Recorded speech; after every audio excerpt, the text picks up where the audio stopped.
Welcome back to the Quip Corner's Book Corner. It gives me great delight to have Amy back in the Book Corner. As usual, you'll see her bio right after this. Join us for an engaging conversation.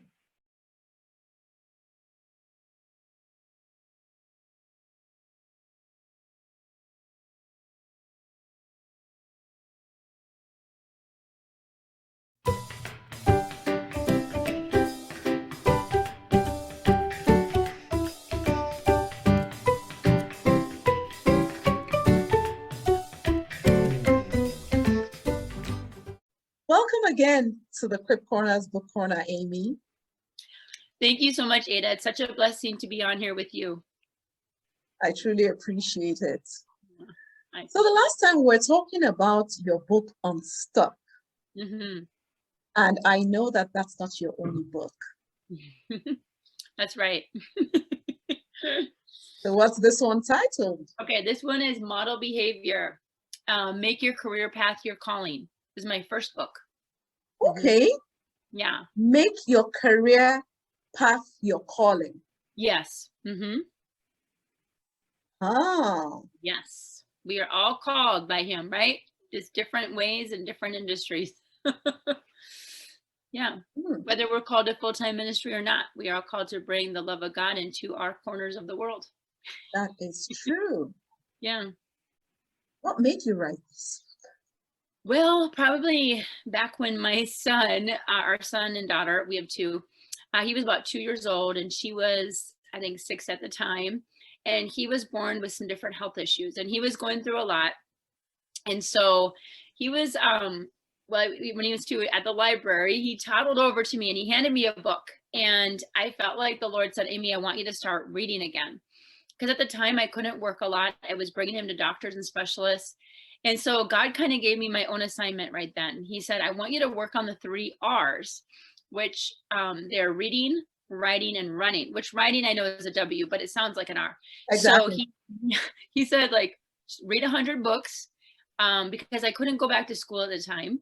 And I wanted to do more than just be at home too. And so he said, read 100 books, write your life story, and run a marathon for charity. So those things kind of helped me to deal with everything that was going on, the recession. You know, my husband was going through a job change. He was finishing college. You know, we had the 2 kids. So that's really where it was birthed initially for me to write my life story. And then later, probably 4 years later, I found an editor through a friend, and she helped me shape it into what is model behavior. She's like, okay, I mean, let's take a slice of life. And that's what a memoir is.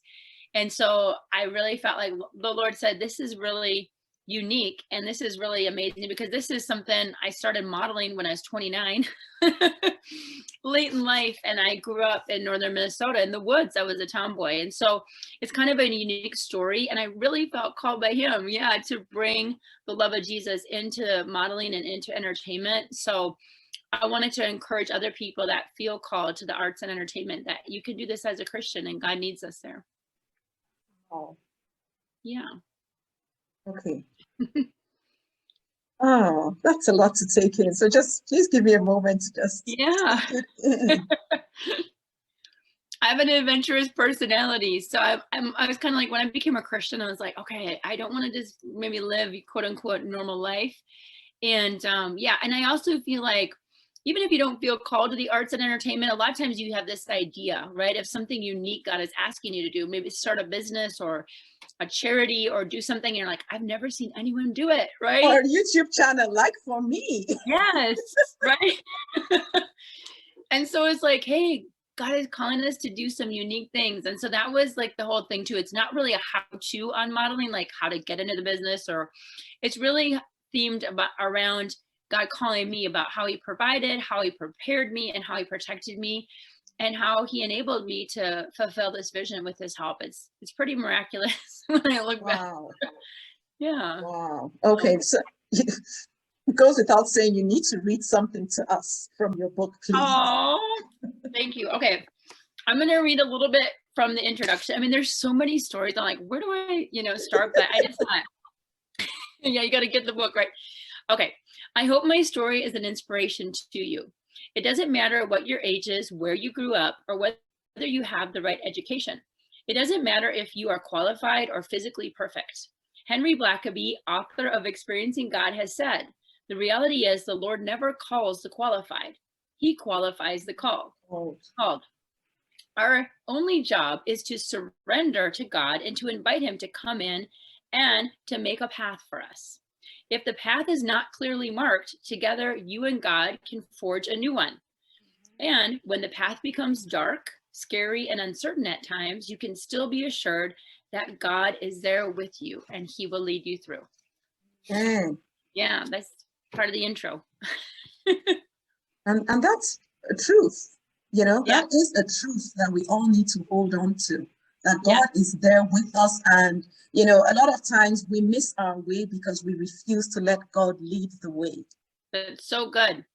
It's so true. And even what you told me when I first got on, and you said, you know what, Amy, God always gives us an assignment that's a size too big. Yes. That's so good. That's what I felt definitely when I started modeling. And I always kind of say to God, like, if you don't show up, this is going to be an epic fail. Yeah. And it's all on you, Lord. Yes, it's him. Right. And so that my father-in-law taught me that. He's like, Amy, it's not your reputation at stake. It's God's. Like, if you know he's called you to do something, you can't be afraid to fail because he won't fail you. And if he's calling you to do it, he'll equip you to do it. Yeah. So it gives you the courage to step out and do something big for him. Yes. Yeah. So nicely put. And it gives you the courage to do things while afraid even. Yes, totally. I like to remind myself that God has never failed. And in my life, my case is too little to be the reason why God will start failing. Yes, that's so good. I love that. You know what? Just a quick story from this book to encourage people. Like I said, I grew up in the woods of northern Minnesota. I grew up with 4 brothers. I didn't grow up wealthy or around influence or even understanding a lot of things. Like, I didn't know the proper tableware settings or, like even about a lot of foods and things. So I here in Chicago for a while, and the Lord calls me into the industry. And for me, it wasn't just like, am I pretty enough? Am I the right shape, figure, size, age? But it was like, I don't even know this world, like I didn't grow up fancy or, polished or cultured or whatever. So one of my first auditions, I went to church with my husband that Sunday morning. We went out for breakfast. And this is back when I could eat pancakes. I had this huge breakfast with pancakes, everything. After the church service, I said to my husband, okay, I'm going to go down to this audition now, right? And I drive down to this high-end hair salon on Michigan Avenue in Chicago and didn't even realize what this all entailed. It was for Frederic Fekkai, and he's a famous hairstylist to like the stars. And he's originally from France, has, in New York and LA, he has like salons and things. So we're auditioning for him, and I'm like, how am I ever going to get this job? I'm 29. I'm there with girls probably 18 to 20. And I'm just like, whatever. And this is kind of what you do in the industry. You just keep showing up and you keep auditioning. So then they kind of separate us, right? And I'm in one side, and I'm kind of thinking like, look, I had this huge breakfast. My stomach's probably bloated. I'm too old. I mean, whatever. I don't think I had a lot of faith at that point. Yeah. All of a sudden at the end, they're like, okay, thank you ladies over here for coming. Unfortunately, you didn't get the job. Okay, you ladies over here, a small group of us, there's maybe 6 or 8 of us. You're the ones that Frederic has chosen to work. And I was like, what? I couldn't believe I got the job with a lot of people way younger than me. Yeah. I'm more polished. And then on top of that, I thought the job was the next day because that's what my agent told me. And they're like, okay, we're going to head over to Navy Pier for the job. I'm like, what? I'm like, you're like, today? Oh, the job is today and tomorrow. Yeah. And I didn't have my model bag. If it's like your undergarments, your shoes, this is like essential, right? And that's like total newbie mistake. But I really thought even my agent said the job was the next day. So I'm like getting ready to go. And I end up over there at Navy Pier. Okay, this is right after 9/11, right? Back in 2001. And so this was a big thing to honor the firefighters and the police. And it was some kind of a gala. And then there was all these amazing, gorgeous models, like tall and thin and young. And there was more people once we got there. And I just remember like going into the fitting room and not even having anything that I'm supposed to have. And this lady was really mean to me in the wardrobe. She was like, "You don't have your shoes." She goes, "How did you get the job?" And she was like looking me up and down, like, you Yeah. know? And I just was like, "Oh my goodness." And then like Frederick's assistant came in and she stood up for me. And this is Frederick's choice. We need to find her shoes. When it was like I was treated like Esther in the Old That's Testament. what I wanted to say. That sounds like an Esther moment.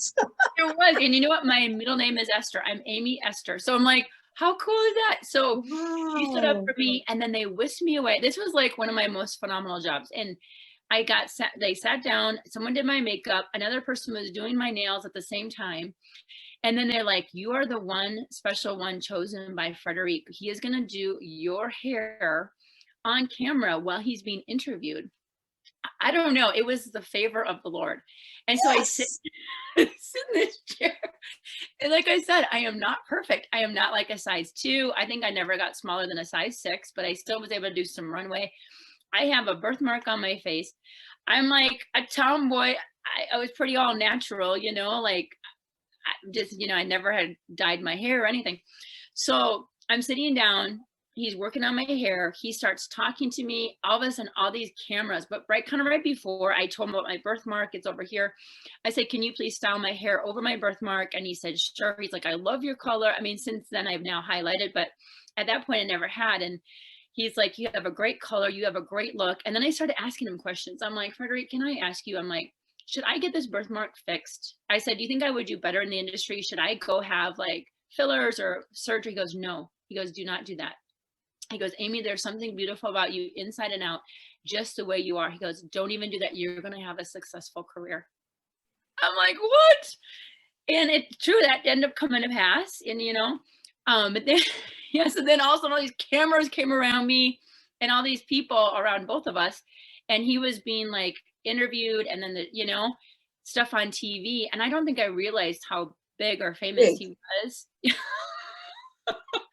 And he had actually put out a book. And so that was one reason he was doing the tours.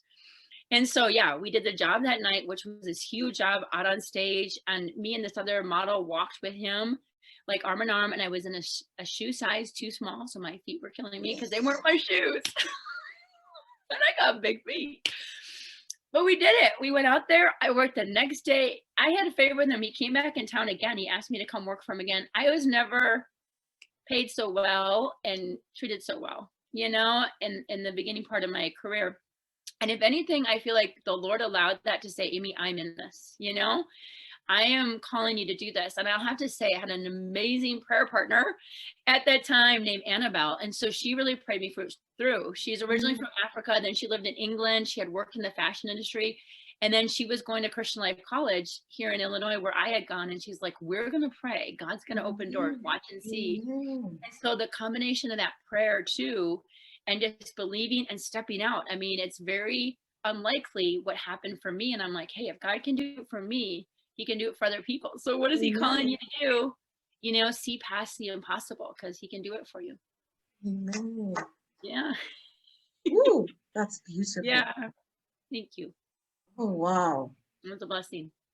Yes, yes, yes. Wow. So besides Amazon and Barnes and Noble, where else can people get copies of your book? Okay, this book was published by Redemption Press. So they were an amazing publisher for me. So you can go online, redemptionpress.com or barnesandnoble.com. Okay. Thank you. Yeah, thank you. It's been a Appreciate delight it. having you here. Thank you. I so appreciate it. You're a blessing. Likewise.